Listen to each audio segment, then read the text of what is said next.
ایک رات ہم دونوں دیر تک جاگ رہے تھے۔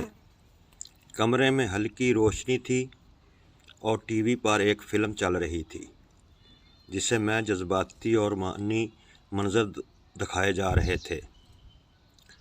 ماحول خاموش تھا، صرف فلم کی آواز سنائی دے رہی تھی۔ میرا دھیان بار بار ان منظر کی طرف جا رہا تھا اور دل میں ایک عجب سی بے چینی محسوس ہو رہی تھی۔ میں نے خود کو سنبھالتے ہوئے کہا، میں سونے جا رہی ہوں، تم بھی زیادہ دیر نہ جاگنا آکاش نے مسکرا کر جواب دیا، ٹھیک ہے دیدی، بس تھوڑی دیر میں آتا ہوں۔ میں اپنے کمرے میں آ گئی، مگر نیند نہ آنکھوں میں کوسوں دور تھی۔ ذہن میں عجب خیالات گردش کر رہے تھے۔ کروٹیں بدلتے بدلتے میں تھک گئی۔ آخر کار میں نے موبائل اٹھایا، مگر دل پھر بھی بے چین رہا۔ کچھ دیر بعد مجھے پیاس محسوس ہوئی تو میں آہستہ سے اٹھ کر کمرے سے باہر نکلی۔ جب میں راہداری سے گزری تو دیکھا کہ آکاش کے کمرے کی لائٹ ابھی بھی چل رہی تھی۔ میں نے سوچا کہ اسے یاد دلا دوں کہ لائٹ بند کر دے۔ دروازہ تھوڑا سا کھلا تھا۔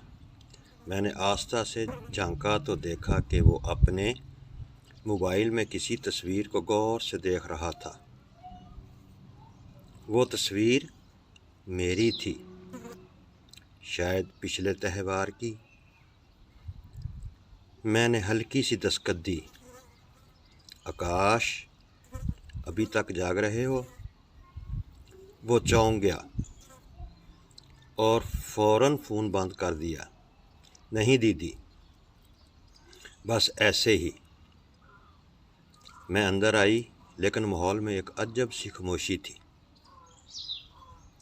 مجھے محسوس ہوا جیسے ہمارے درمیان کچھ بدل رہا ہے، ایک ایسا احساس جسے ہم دونوں سمجھ تو رہے تھے مگر اس کا اظہار نہیں کر پا رہے تھے۔ میرا نام نندنی ہے، میری عمر 25 سال ہے۔ زندگی نے مجھے بہت جلد تنہائی کا مطلب سکھا دیا تھا۔ چند سال پہلے میرے شوہر ایک حادثے میں دنیا سے چلے گئے تھے۔ میرے ساتھ میرا چھوٹا سا بیٹا ویر رہ گیا۔ حالات نے مجھے عبور کیا تو میں اپنے والدین کے گھر واپس آ گئی، لیکن وہاں کا ماحول آسان نہیں تھا۔ ہر بات پر تنقید، ہر کام پر اعتراض۔ میں اکثر رات کو خاموشی سے آنسو بہاتی تاکہ میرا بچہ مجھے روتا نہ دیکھے۔ ان سب حالات میں میرا چھوٹا بھائی آکاش ہی میرا سہارا تھا۔ وہ مجھ سے چند سال چھوٹا تھا مگر دل کا بہت بڑا تھا۔ وہ ہمیشہ مجھے حوصلہ دیتا اور کہتا، دیدی، آپ فکر نہ کریں، سب ٹھیک ہو جائے گا۔ وقت کے ساتھ ہم دونوں ایک دوسرے کے بہت قریب آ گئے۔ رات کو بیٹھ کر باتیں کرنا، ہنسنا، ایک دوسرے کے دکھ سکھ بانٹنا ہماری عادت بن گئی تھی۔ لیکن اس رات کے بعد کچھ بدل گیا تھا۔ ہم پہلے کی طرح ساتھ بیٹھتے تو تھے مگر نظریں ملانے سے کتراتے تھے۔ دل میں ایک انجانا سا احساس تھا جسے ہم دونوں نظر انداز کرنے کی کوشش کر رہے تھے۔ چند دن بعد آکاش نے مجھے بتایا، دیدی، میں نے شہر میں نوکری ڈھونڈ لی ہے، مجھے وہاں جانا ہوگا۔ میں چونک گئی، اتنی جلدی؟ وہ مسکرایا، مگر اس کی آنکھوں میں اداسی صاف نظر آ رہی تھی۔ کبھی کبھی فاصلے ضروری ہوتے ہیں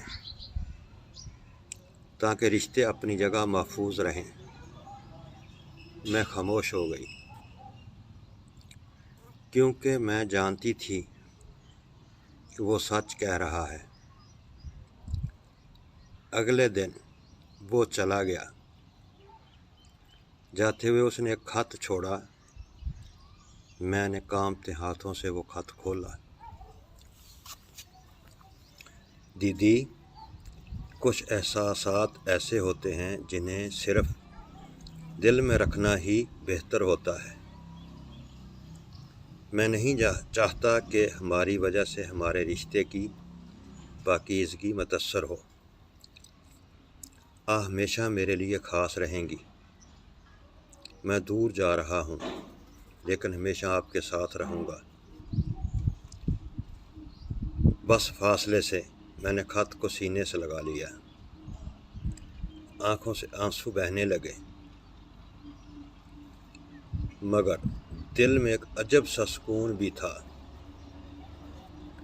میں نے آسمان کی طرف دیکھا اور دل میں سوچا کہ بعض اوقات زندگی ہمیں ایسے موڑ پر لا کھڑا کرتی ہے جہاں ہمیں اپنے جذبات سے زیادہ اپنے رشتوں کی عزت کو ترجیح دینی پڑتی ہے۔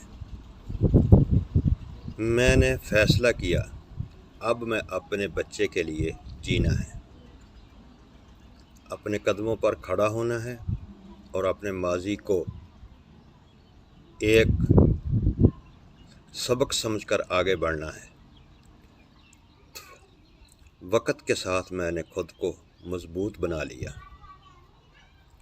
آکاش بھی اپنی نئی زندگی کی طرف چلا گیا، مگر ہمارے درمیان احترام اور خلوص کا رشتہ قائم رہا۔ اس کہانی سے ہمیں یہ سبق ملتا ہے، دوستوں کی اصل خوبصورتی ان کی حدود میں رہنے میں ہی ہے، کیونکہ یہی حدود انہیں ہمیشہ قائم رکھتی ہے۔ دوستو، اگر ویڈیو آپ کو پسند آئی ہو تو چینل کو سبسکرائب کریں اور بیل آئیکن بھی دبائیں تاکہ ہر آنے والی ویڈیو آپ تک پہنچ سکے، اور کمنٹس باکس میں اپنی رائے دیں کہ آپ کو کہانی کیسی لگی اور شیئر کریں اس کو۔ اگلی کہانی تک خدا حافظ۔